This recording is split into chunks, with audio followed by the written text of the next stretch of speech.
We are back with another episode of Vegans and Vegetarians. We are your hosts, Liz Taylor and Victoria Barkby. And we have had a few minor technical difficulties this afternoon, which we are hoping will be resolved shortly, because yesterday we went and checked out a studio, which is very, very exciting. So we are very much hoping to level up our podcasting in the coming weeks. We are moving off of the couch and into the big city, so to speak.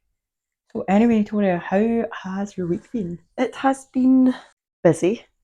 Not in the sense that it's been like, I've not been ran off my feet, but there's been a lot of like moving parts, shall we say. So I had a bit of a conversation last week with your coach Mark, who is now my coach Mark, which is exciting.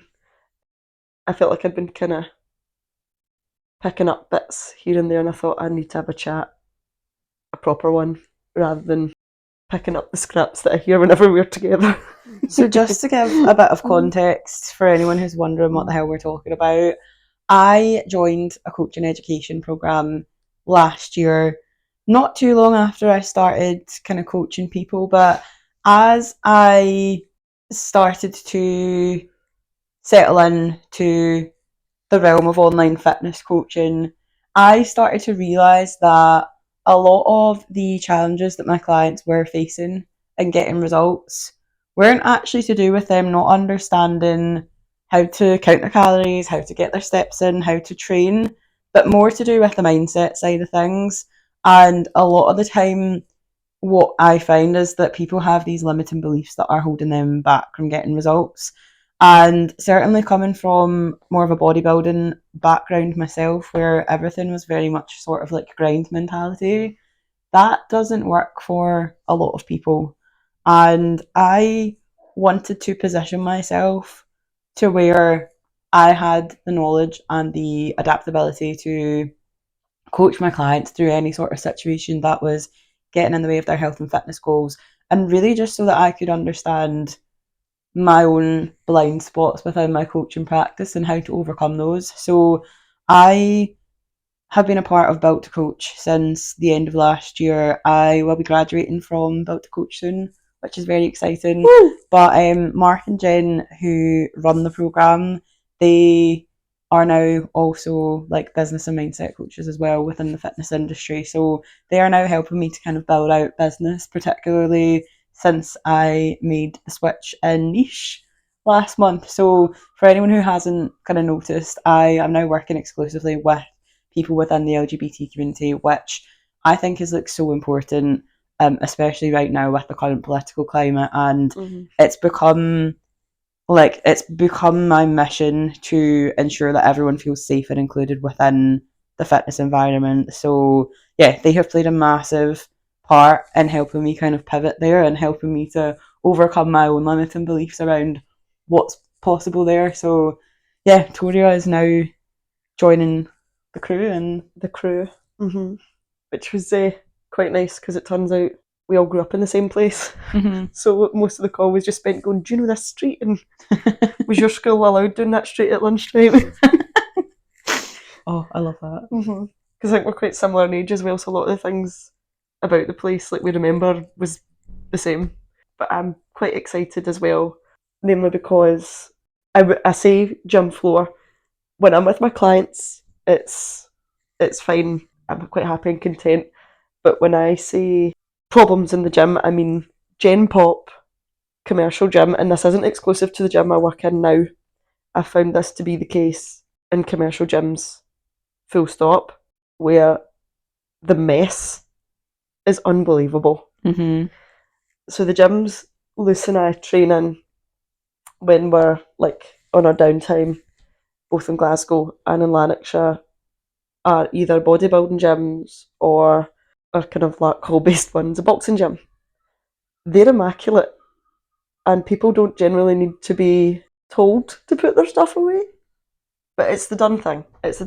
People put things back they came from, but in commercial gyms seems to be the opposite. And I found it quite hard work this week, or quite demotivating. Like, imagine getting your PT qualification and studying in your dreams to help people achieve their dreams, like leveling up people physically, mentally, and when you're doing your gym floor hours, you're reduced to picking off after people like they're toddlers. The straw that broke the camel's back was there was a chap that had spilt, I don't know, maybe about 500 ml of water all over the floor, and it was at his feet, and so was his bottle. Didn't make any attempt to clear it up. We have blue roll available all over the gym. Didn't make any attempt to clear it up, so I did. And I went, cleared the whole thing up, wet floor sign, and no sooner had I put that wet floor sign down did he pick his bottle up right in front of me and drank out it. At the fury. I just thought, honestly, the audacity. Like, I understand, see, when there's people like that out there, I understand completely why so many people feel intimidated within the gym environment. Yep. Because there are so many people in there that just don't have any manners whatsoever, like, and it's, yeah. I was shocked by the seemingly absence of basic gym etiquette. Mm-hmm.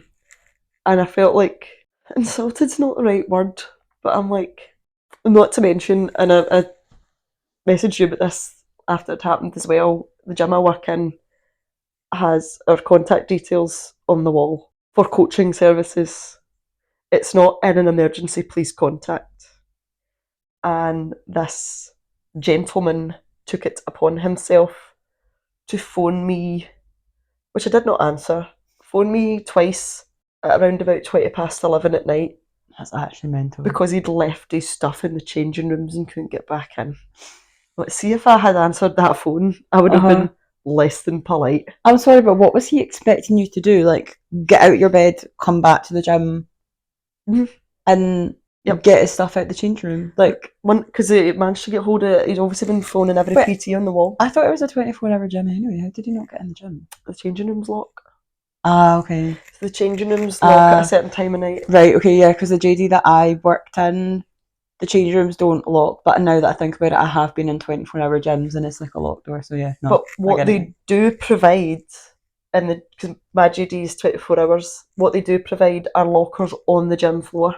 So if you're going to be in beyond the time, then use the ones. Yeah. That's we bizarre. Also put out a tannoy that starts around about 8 o'clock and keeps going till about 10 o'clock, intermittently reminding people the changing rooms are going to lock. And on the changing room door at head height, there's times and days of the week when the changing rooms will lock. I'm sorry, I'm just having a flashback to, did I tell you about when I worked in JD and I used to do the clothes? Is this the showers? Oh yeah. So tell us, Liz. So the JD that I worked in shut at 10 o'clock at night, and I was trained to do the clothes on my own. So that meant I was the only person in the building that was on shift, and sometimes the cleaner would be on as well, and like he would kind of help me towards the end, but he was not on this night. Now, bearing in mind, there's a men's change rooms, women's changing rooms. I am this, like, at the time, very, like, female presenting, like, all the rest of it. I'm absolutely not going in the men's changing rooms when there are men still in the building, because to me, that's just not, it's a safety issue for me. It's something that I was not willing to do at the time. I would not have felt comfortable with it. And it was only ever sort of regulars that were still in the gym at that time of night for the most part. Now, there were very clearly like signs in the changing rooms that said that the showers go off at X time before closing. And I went to switch the showers off at the mains. And I go back to tidy up the rest of the gym, and then the pagers started going off. So I started walking towards the front desk of the gym, and there was a man standing by the desk in a towel, literally a towel, like no shoes on, nothing, towel, soap still on his head, because I'd switched the showers off while he was mid-shower. Now, first of all, the showers are right next to like a bathroom, so why not go and rinse off or dry off and get your clothes on in the bathroom and get your clothes on? But no, he came out to the gym floor and a towel, and I had to explain to him, I was like, oh, I'm so sorry, did not realise you were still in the shower. However, as a female, like I'm not willing to come into the men's change rooms at 9:45 at night and tell everyone to get out the shower, and I'm in there by myself. Yeah. I don't think so. But I'll never forget that. No, I can't imagine you would. The gym I used to work at, there was a few instances where there was maybe only female members of staff in, and they'd be like, oh, someone needs to go into the gents, there's like a locker or something like that, and it was always me that was picked to go, but there was like a couple of doors before you got to the main door at the gents. I just to wrap them all. I'm like, cover up, I'm coming in. But yeah. It's funny actually. Well, I mean, I was gonna say just about kind of full circle moments. I did that in another episode. I said full circle movement instead of moments. We've been talking a lot about like full circle moments this week, and there have been a number of like full circle moments that I've had, and one of them was I had an offboarding call with my first ever client, Harmony. I know you'll be listening. I hope you're enjoying this episode. To Harmony. I was saying to her the other day, actually, like, we'll need to get her on an episode one day because she is a yapper. She's hilarious. And I think, yeah, she would make a good guest on the podcast. So, Harmony, I know I mentioned this to you the other day, like, let me know if you're game. We'll get something arranged. This is your formal invitation. She's finishing up for summer, so we had a call the other day just to make sure that she's all set, just to like reflect on the progress she's made and stuff. And she was asking me like, do you miss JD? And I was like, absolutely no. Like, I miss training her in the gym. That was fun, but I think for the most part, similar to what you were just saying there, a lot of it is literally just like running up after people, like you're just a glorified cleaner. But yeah, there have been a number of other sort of full circle, because it would have been about this time last year that I started working in the gym, and I was only there for about 3 or 4 months before I moved online, which is something I'm very, very grateful for, because I appreciate that it doesn't happen that quickly for most people. But there was more kind of demand for online coaching, I think, which is why I kind of went down that route. And also I just find the gym floor to be very overstimulating if I'm not in there training with my head down. Another full circle moment that I had this week was I realised that my old sociology lecturer followed me on Instagram, which was crazy because she was my gender studies lecturer in, I think it was like 3rd year, and that was when I started learning more about like gender theory and like queer theory and all this other stuff that is now very much underpinning a lot of the work that I want to do within the fitness industry. So just to kind of have that realisation, I reached out to her and I sent her a message as well, and I was like, this is pretty crazy. But yeah, I'd let her know that a lot of what I'd learned from her had massively influenced my way of thinking and the way that I see the world. It's just, yeah, I don't know. I don't really have any words to describe that feeling. I mean, none of my lecturers follow me. Do better, UWS. But I think, like, when you messaged me that, I just thought it was amazing that, like, someone that taught you in a roundabout way, you're now teaching with your content. Yeah, essentially. But I suppose it depends why she's followed me, to be honest. Yeah, that's true. She might have just been nosy, but either way. Either way, it was pretty cool to reach out to her and obviously let her know the influence she'd had on me. So, yeah, there's been Dem gains you've done. Lots of big things happening. We also went climbing last night as well, bouldering. That was a lot of fun. Although as we sit here, Liz's hands are in a wee bit of a raw state, I would say. To be fair, they're actually not as bad as they were last night. I think I've got one new callus.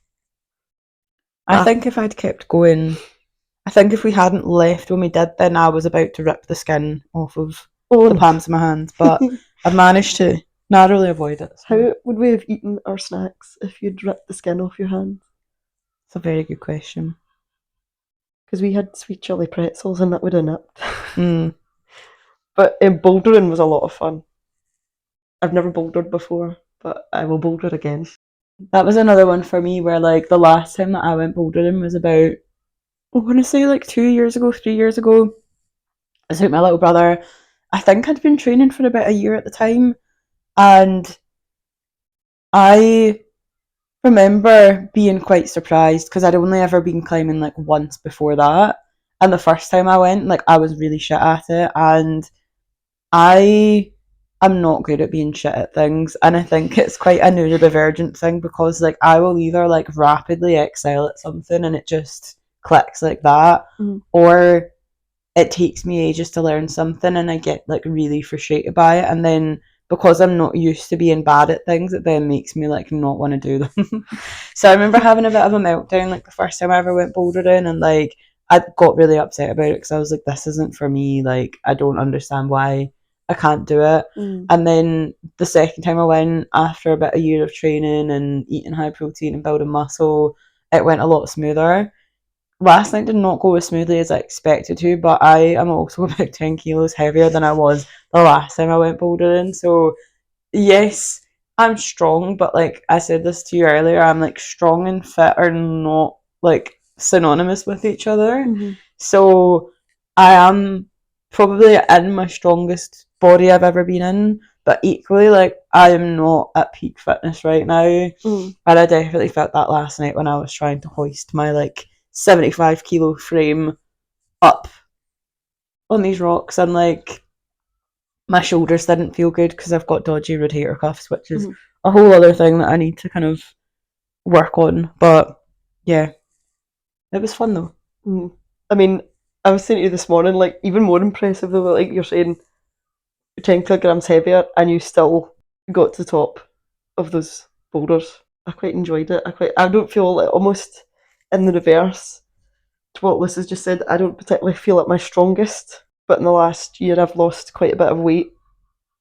So I was able to kind of nimbly float up the wall like a little sprite. Anyway, that takes us up to kind of, I suppose, today, and that's everything we've been up to over the last week or so. But we wanted to talk a little bit today about coaching and what coaching is, because I feel like we've not really kind of gone into that in too much depth since we started the podcast, and there may be people listening who don't quite understand what it is that we do or kind of what our mission is. And there is so much information out there around health and fitness and what you should be doing and what's the right kind of like structure and method for you and all the rest of it. And so that was something that we wanted to explore a little bit in today's episode, just so that any of you listening who aren't quite sure what we do have a better understanding of that. Yes. And I suppose this also kind of ties into what I was saying not too long ago about kind of Built to Coach and us developing our coaching skills and learning more about that side of things. Because I ironically had conversation. Do you remember I told you earlier in the week, and it was like the big guy in the gym, and he was like, I thought he was going to pick on me because I swore. So there was this gentleman, and I'd been with a client, and I'd happened to use an expletive, and he was joking, but he was like, stop using that language, and I was stood there in my uniform, and I thought, this looks bad. And then later on, he was heading towards the door, and he was like, can I say something to you? And I thought, as if this is a bit of swearing, like it was a one-off thing, mate. And I was ready to like go, like just defend yourself, defend myself, like it slipped it.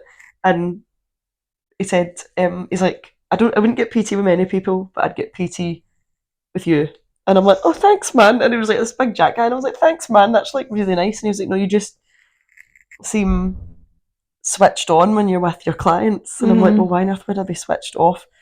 And it got me thinking, see if I go to any gym anywhere and I clock that there's another PT in, I think it looks, that's my personal opinion, I think it looks really bad when you see PTs like lounging on the kit next to, or the kit their client's using, but not paying attention. Like they're kind of draped over it.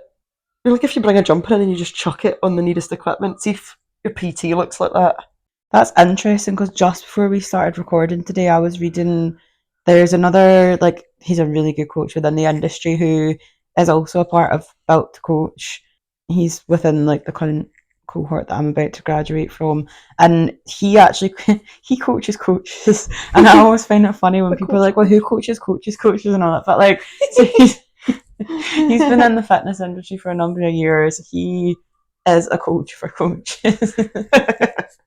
So he doesn't just help his coaches to stay in shape, but he helps them with their personal standards. And he'd put up a similar post talking about how, like, what professionalism means, and how professionalism isn't just like wearing a uniform, but it's also how you conduct yourself. Like, well, you're giving your time to your clients. Like, how do you present yourself? How engaged with them are you? Like, how present are you? Are you actually listening to what they have to say, or are you just trying to give them these like quick fixes to things? Because I think that that's a lot of people conflate that with coaching. Like, someone comes to you with a problem, if someone says to me, I'm struggling to track my food, then straight away, like, I'm not going to make that assumption of like, oh, they're just lazy. Like, there's going to be some sort of underlying reason behind it, whether it's like a limiting belief. Like, the way that I kind of explain things to my clients if I'm talking to them about something they're finding challenging is I always ask them, like, is it like the method you're struggling with, or is there something that's kind of holding you back from actually like doing the thing? Because it's one thing if you just don't actually understand the how, as in like how to do this thing, but it can also sometimes be like the why as well. I'd say something similar like to instead clients. Of like, how are you struggling, like, why are you struggling? Yeah, like I had, like, if I put exercises in my clients' programs, for example, rather than just going, well, that's your program, like, generally speaking, I'll explain to them, not necessarily blow by blow and exercise by exercise, but if they've got an exercise they really don't like for whatever reason, they're like, I think this is hard, or this is rubbish, I'm like, you've got this because X, and if you complete X, then you will get Y. Rather than just going, what's in your plan because I said so. Yeah. Because then as their knowledge grows, they can then make an informed decision about, like, say they have a similar issue in the future, whatever, they'll go, oh, well, I know that is a solution to that, and they can implement it themselves, like they've genuinely learnt a solution, rather than just blindly following this plan. So another thing that I've become more increasingly sort of aware of as time has gone on is when someone comes to you and they say that they don't want to track their food, like, is it because they think that it's going to be too much hassle, like they don't know where to start with it, it's overwhelming, or is it because they've maybe had a bad relationship with food in the past, whether that's been disordered eating, something along those lines, and they actually have this underlying fear that if they were to start tracking their food, then that's going to re-trigger them. And I think that that's where it's really important to have an awareness as a coach, and it's not just here's your macros or here's your meal plan, go away and stick to this, and if you can't stick to it then you don't want it badly enough. Yeah. Because if someone's got like kind of a bad relationship, or they've had a bad past relationship with food, with emotional eating, with like restrictive eating or anything like that, it's always important for me as a coach to meet them where they are. So if that's not something that you are prepared to do at the moment, that's absolutely fine. Let's find another method, and then we can build up your confidence from there. And over time, once you feel comfortable and you realize that you are eating to fuel your performance and you're eating to feel good in yourself, and that you can't grow muscle if you don't have like a basic understanding of these things, and have some sort of way of keeping track of what you're eating and making sure that you're getting enough protein and like enough like food to recover, like these things are also important. But if that's not the level you're ready to start at, then I'm not going to start you there. Like, see, while you said that, like, I wouldn't say the like penny dropped, but I had a thought there that, you know, you're mentioning like coaches that say, oh, well, if you're not willing to do these things, you don't want it badly enough. That implies that you have to be absolutely desperate before you seek help, and it's a one size fits all solution. Whereas there are, as like you've just said, there are so many other ways to get your solution, and it's not even like a second best solution, it is the solution. Like, don't believe any coaches that tell you if you can't do it this one particular way, you don't want it. That's like saying, like, I don't know, like if you're going to the supermarket and the road was shut, it's like, well, if you don't plough through the road closed sign, you obviously don't want it badly enough. Like, that's ridiculous. Like, there's loads of things. That's a really valid point, because it does not take that person's individual circumstances into consideration at all. It does suggest that there is only one way to do things. If you not being willing to do that thing that one thing or follow that specific structure means that you do not want it badly enough. And you're like, you can still want something with all your heart and think to yourself, I'm not in a position to be able to do that. But that doesn't mean you can't achieve it. Like, there is always another way, there is always another option. And it's like you've mentioned before about the gear system. Mm-hmm.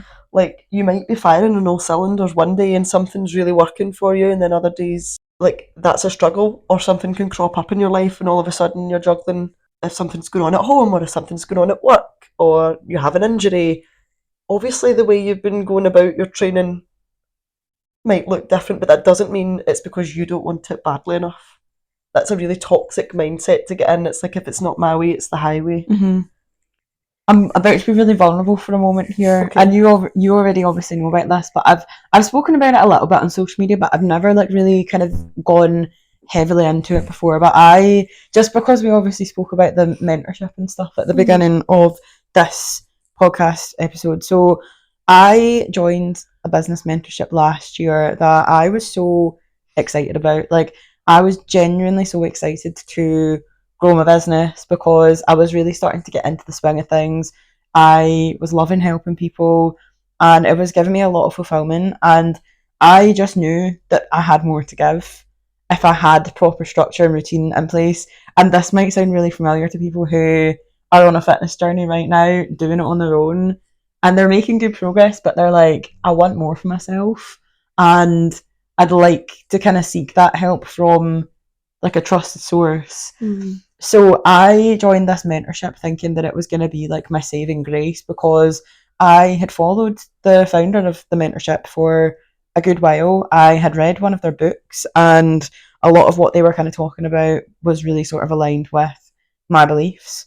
Although looking back, the book itself was actually released like 10 years ago, and a lot of stuff has changed for this person within the last 10 years.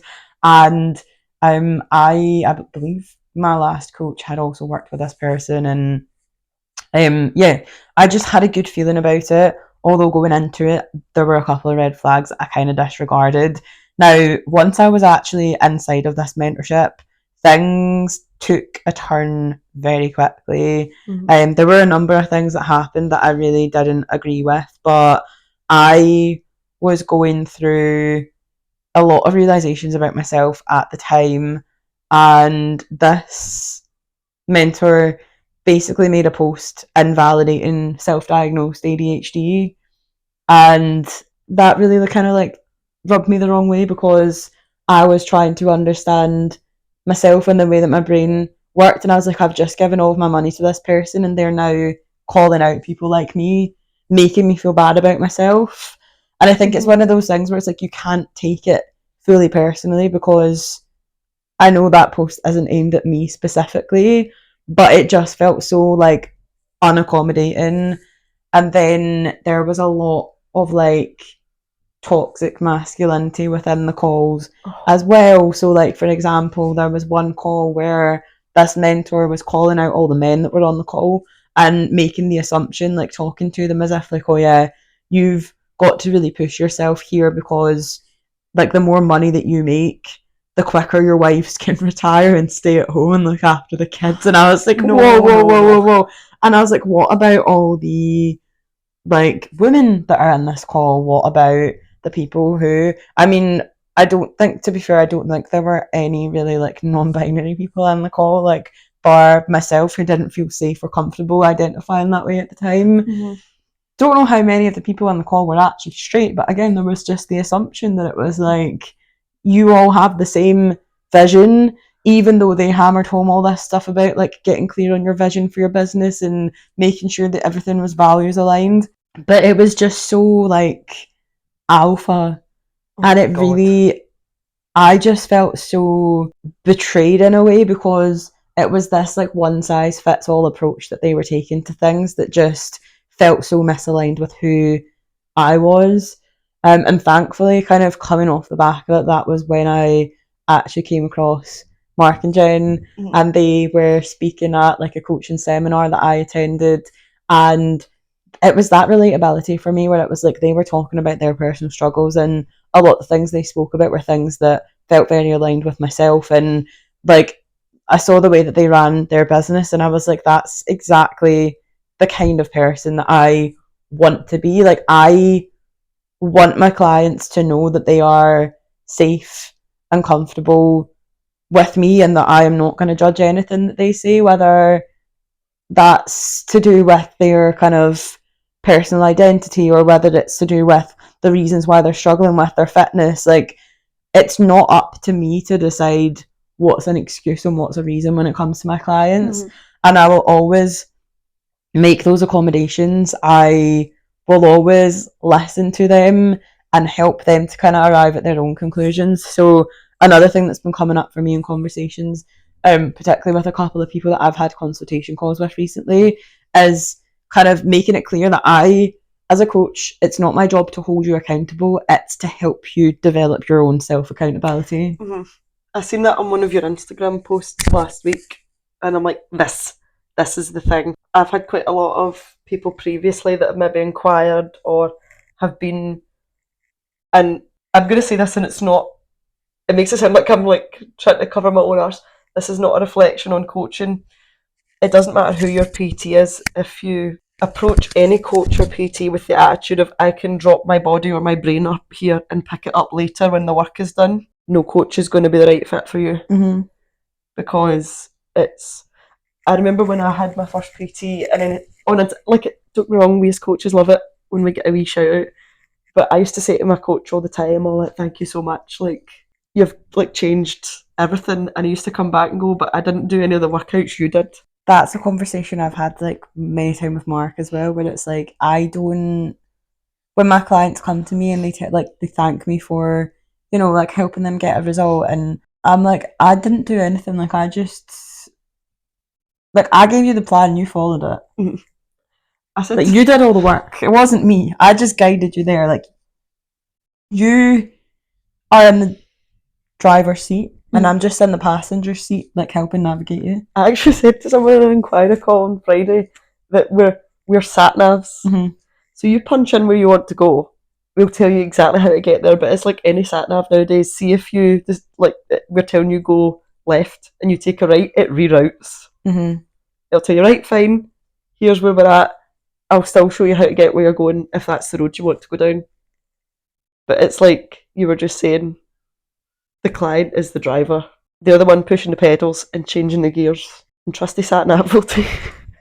We love a good car analogy. Apparently we've got the gear system, the sat nav. We've branched out from garden analogies to, we're also mechanics. Mechanical lesbian. This all stemmed from the parallel parking. I had a recent conversation with a client who, and this is not kind of unusual, I think, when a lot of people come on board with me, particularly if they've kind of been following my own journey for a while, and like I speak openly about neurodivergence and stuff, and I understand that a lot of us neurospicy folk suffer from shiny object syndrome. So we're always looking for that like next like new shiny object that we're gonna cling on to and hyper focus on, and it's gonna like give us that dopamine fix until we get bored of it and we cycle on to the next thing. And my client and I were having a conversation the other day where she was like, when I came on board a couple of months ago, I did not expect this journey to take me, I did not expect this to take me on the journey that it has done. And she's like, in the best possible way though, because she's like, it's helping me figure out a lot of things about myself. And she's like, in a lot of ways, this feels more like life coaching than fitness coaching. And I'm like, well, yeah, I mean, if you have had that sort of like drill sergeant type coach in the past, but you've got a very like all or nothing mindset, and I'm going to reiterate this, I've definitely said this before, and I'm going to say it until the cows come home. All or nothing is not a fixed personality. All or nothing is a cognitive distortion. So it is literally like a belief system that you hold, and we can change our belief systems over time and with practice. So if someone comes to me and says I'm an all or nothing person, bullshit. You're not an all or nothing person, you're just falling into all or nothing thinking. And there is absolutely like ways that we can work to overcome that. But if you are susceptible to that kind of all or nothing thinking, which is very, very common, particularly in neurodivergent people, you will find things like 12-week fat blasts and like boot camps and like all these things where you're like promised this quick fix, you'll find those attractive because you know that you can commit yourself like fully to something and get that result. But if you do it in a quick and unsustainable way, then it is going to be really difficult to actually try and maintain that. So that's where I suppose coaching, like actual coaching, kind of bridges that gap because you're going for more than just this like transactional, like say like body transformation or like achieving this like quick tick, and you're actually doing that like transformational work below the surface. You're rewiring your brain, like your neural pathways. You are building new beliefs about yourself. You are stepping into a new identity. You are doing all this like work underneath to become the kind of person that can sustain that result long term. And I think like I've been reflecting on this a lot myself because I think like my kind of first experience of coaching was definitely more transactional, and I think that definitely like bodybuilding coaching was as well, where it's like I had these targets, I had this training plan, but a lot of or like all the kind of self-reflection and self-development I was kind of doing on my own, unprompted, because that wasn't a part of coaching for me. It wasn't offered as part of the service. So I was kind of doing that self-development alongside doing the other bits. And I believe that's what helped things to kind of stick for me. But not everyone has the kind of awareness to do that work themselves. And I think that's where that more kind of like holistic approach can be really helpful for some people. I found that, like, from a personal perspective, really helpful after my operation, because I found myself, not even after my operation, but after I'd ruptured my ACL, because I found myself in a position where, like, my 100%, like, I like, straight up just couldn't do it anymore. Like, my leg wouldn't hold that, and I had to completely reassess what training and coaching meant, and then I just, in the last, like, year, like, my view on it is a lot softer, and it's a lot easier on, I say a lot easier, it's a lot kinder when you're not beating yourself with a stick to get progress. You mentioned earlier about like a drill sergeant. Like, I think I don't know whether it was a client I said it to, but I was like, see if your coach, for want of a better word, kicked your backside every step of the way. See, when you got your goal, would you feel like you were standing on top of the mountain and like would you be happy, or would you feel like you'd like been battered and bruised all the way there? It'd feel like an ordeal rather than an achievement. Of like, well, you survived this. And then no wonder people sometimes achieve goals and then it's unsustainable long term because they can't keep up with the battering. So I also saw an Instagram post recently just on the topic of like coaching and business coaching and fitness coaching. She was I think she's like a business coach for fitness coaches. And she had made a post about how coaches that don't have all these like before and after transformation photos plastered all over their page and claim that they don't like posting them, it's not actually because they don't like posting them, but it's because they don't know how to get their clients a result. And I think that is such a reductionist, like, bullshit mentality, because, I mean, arguably in some cases it might be the truth, but I think for the most part, I feel like the industry is already like saturated with people just posting these before and after photos, and it's not always doable for people to get a result like that like quickly. And this is a big part of the reason why I invested in Built to Coach last year, because I did have clients who were kind of at that stage where all they really needed to be like given was a plan, and off they could go and like get that result easy. But I came across more clients that who actually like had these struggles that they maybe weren't comfortable opening up to me about, or didn't think that I would understand, because they kind of pedestaled me or saw me as this person who's there to kind of beat them with a stick. So they weren't comfortable sharing the things that they were struggling with because they thought I was going to judge them over it. So it really helped to kind of like open my mind up to, like, instead of me going like how could this client not be getting a result, I'm more like, why are they struggling, and what can I do as a coach to like help them get there, because it might not look the same way for them as it does for other people who can just take those targets and run with them. And that's where I've actually like seen the most kind of growth with a lot of my clients as well, because there are people who were really struggling for like months to be consistent with their training, to track their food consistently. But once we've started to introduce things like the gear system, where they realise actually they've got more autonomy than they initially thought they did. And this isn't me prescribing like goals to you and targets to you and saying like you have to do these, like it's an absolute must.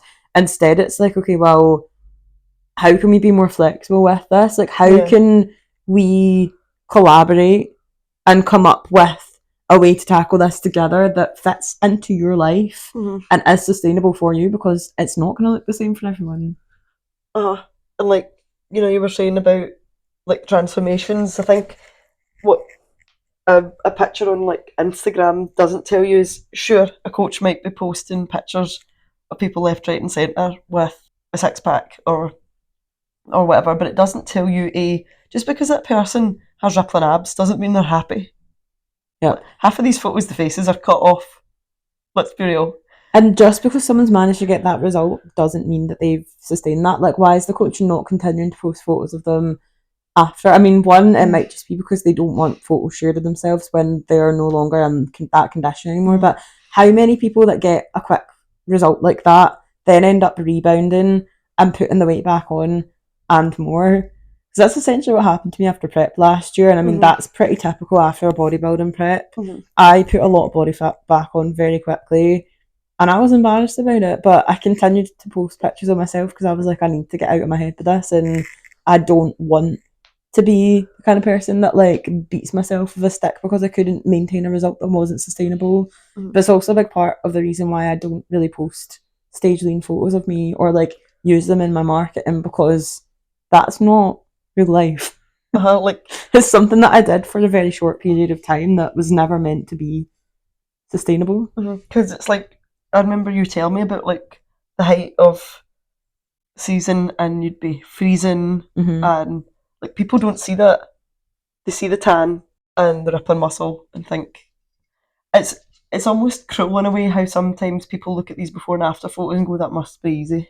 Like anything does take work, but it's like you're saying, depending on what it is, it's different for everyone.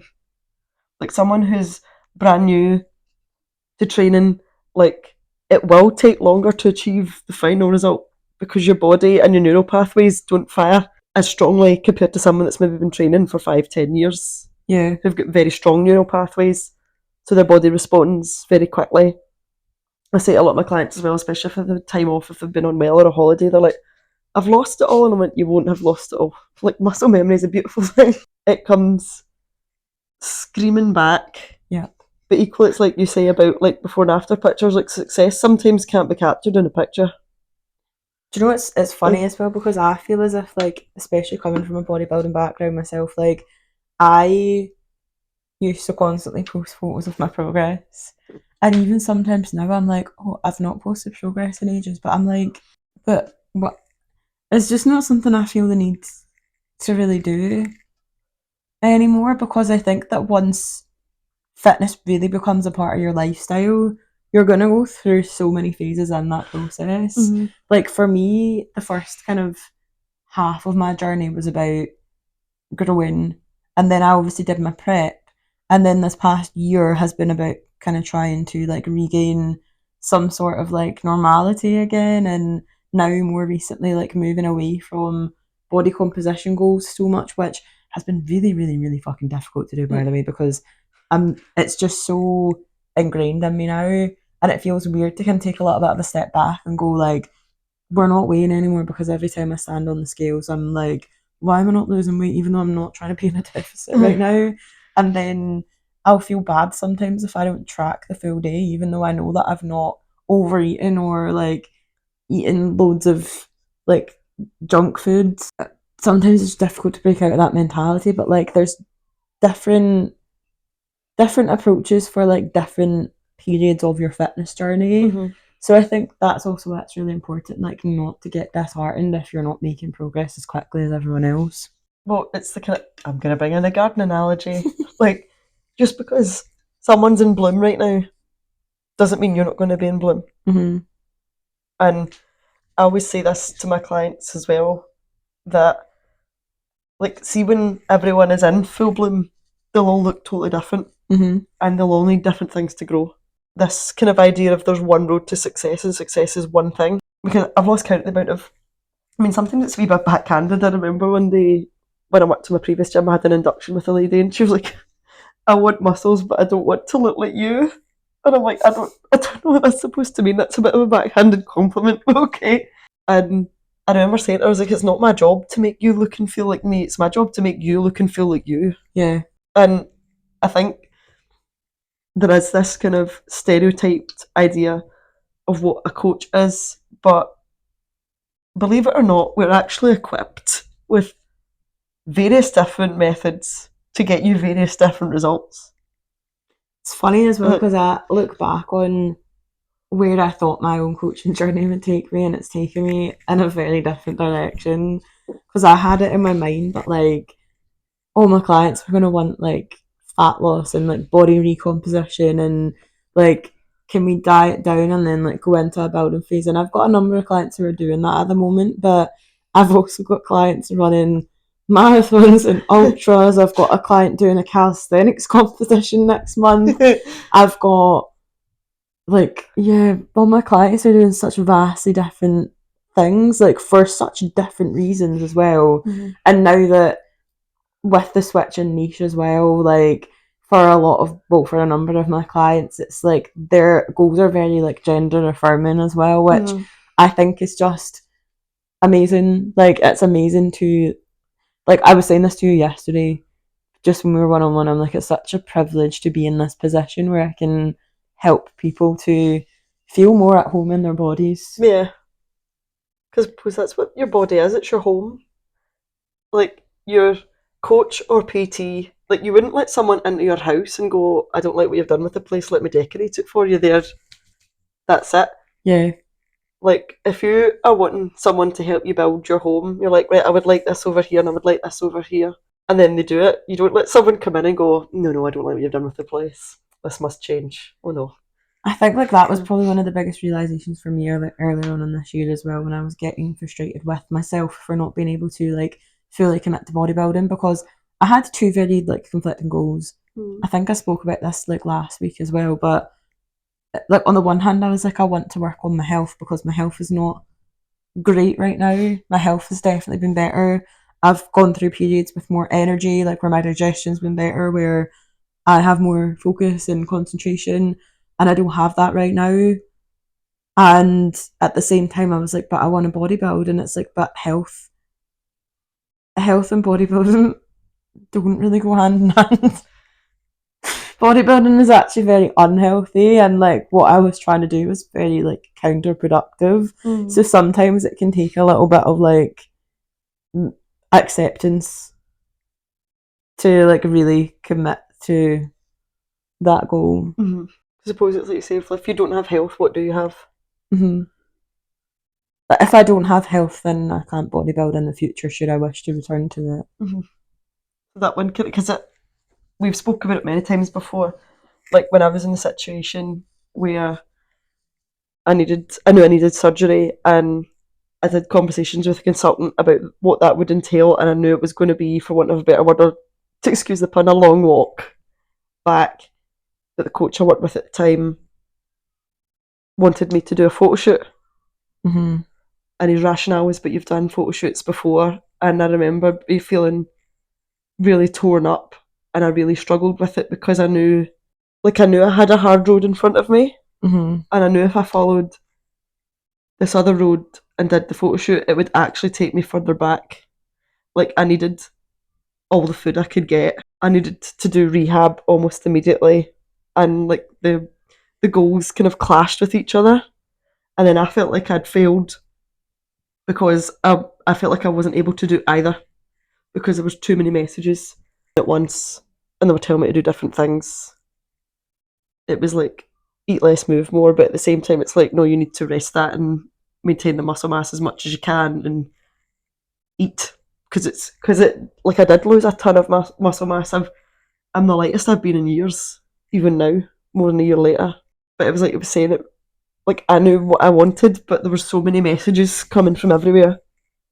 I didn't know what to do for the best. I think like it is so important that health always comes first in these situations, and like you need to be able to trust your coach, because we were talking about this yesterday as well, about how a lot of people on a fitness journey, like who enroll the help of a coach, are in a vulnerable position, and you want to make sure that your coach is not exploiting your vulnerabilities and they're actually listening to you and allowing you to take the lead while they guide you along. Because if someone comes to me and says that they have a goal to do something specific, and there are certain things that they're not willing to do to get there, I'm gonna try and explain to them why it might be better to do things a certain way. But ultimately, at the end of the day, if they really want to do things a certain way and I'm not on board with that, then they're probably going to go and leave and find another coach who will. So, for me, it's always making sure that someone's best interests are kind of kept at the forefront. And I think, like, the same goes as well. We were talking about this a little bit yesterday as well, but, like, coaches that continue to work with people who clearly need some sort of, like, medical intervention, be that like therapy or something, your coach is not your therapist. And I think that it can be good to be open with them if you're comfortable sharing things that you've been through,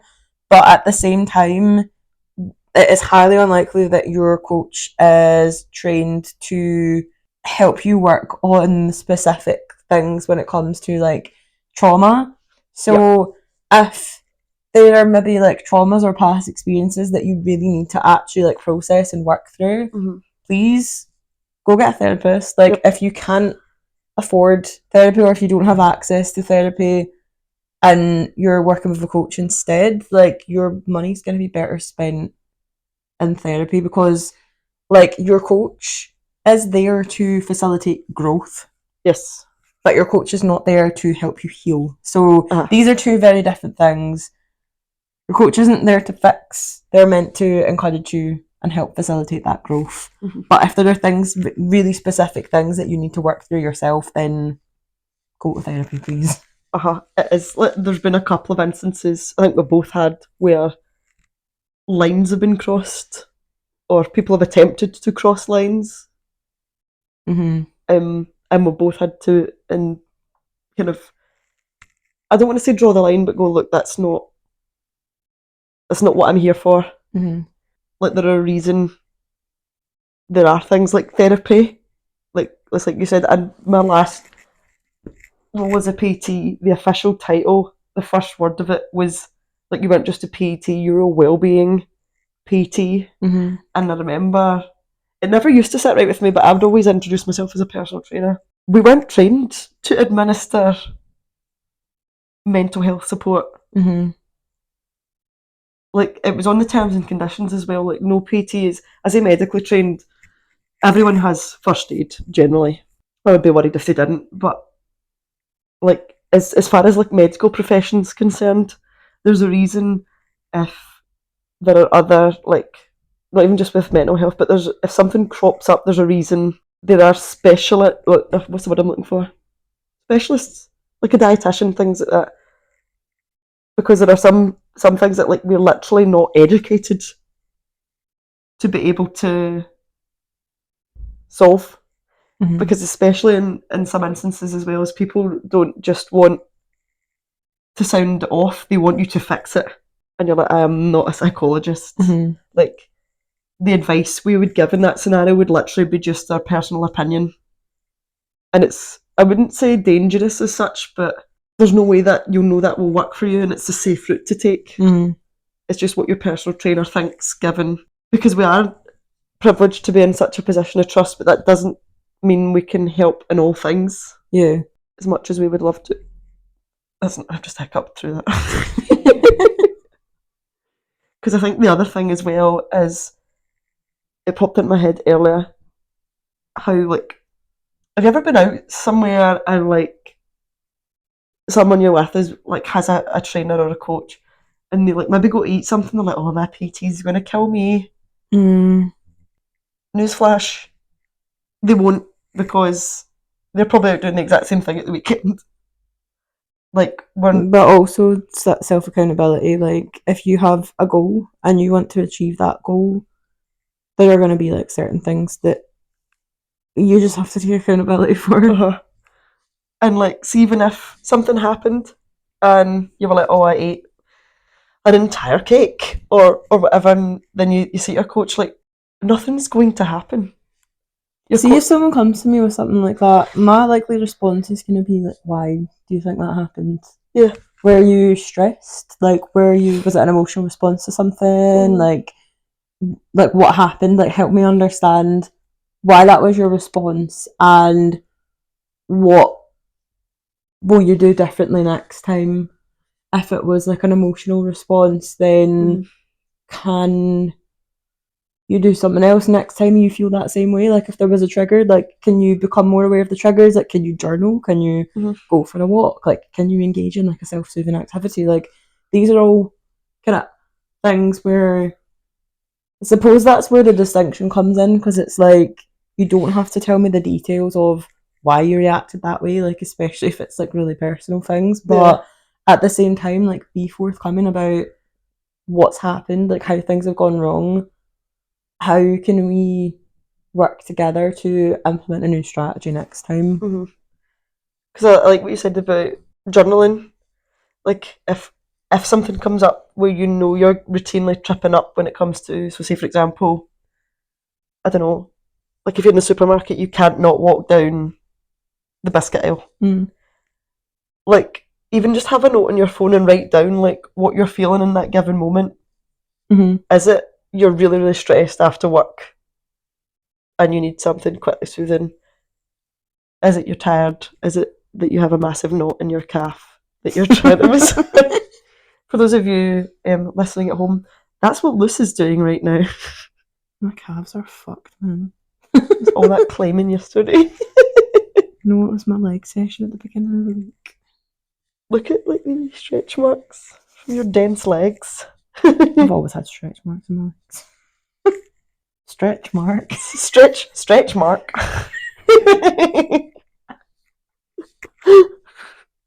Does he know lukewarm? What, my microphone? Microphone. Microwave. Microwave. I feel like we always kind of get towards an hour and my brain just powers off, which is kind of what's happened here. You're entering standby mode. But yeah, I kind of feel like, as usual, we've gone off on a little segue. I mean, we've stuck to topic today, but we've given a very unstructured account of what coaching is and how we coach and how we work, and a patchwork of coaching. Yep. Analogies.